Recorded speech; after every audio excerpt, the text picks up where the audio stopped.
An 18-year-old girl with long, wavy brown hair sat on a window seat within her little rented house.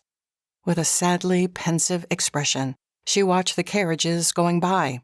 Sadie's emerald green eyes were moist with tears. Her head ached from the agony she was going through.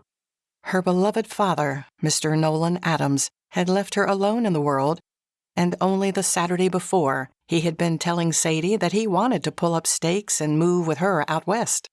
Nolan was a shoemaker, and he had wanted to go adventuring for a long time.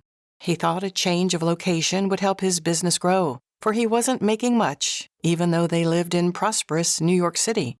Sadie was glad, for she had wanted to go at the outset, and they had begun to make plans. But then something happened unexpectedly that Sadie had no inkling was coming. Her father had been walking out of the bank just a few days before, when he saw a little boy run into the midst of the crowded New York street after his pet frog.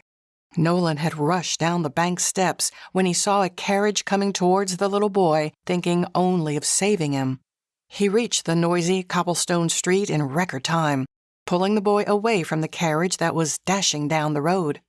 Heroically flinging him to the sidewalk, Nolan had tripped and fallen in the path of the carriage and galloping horses.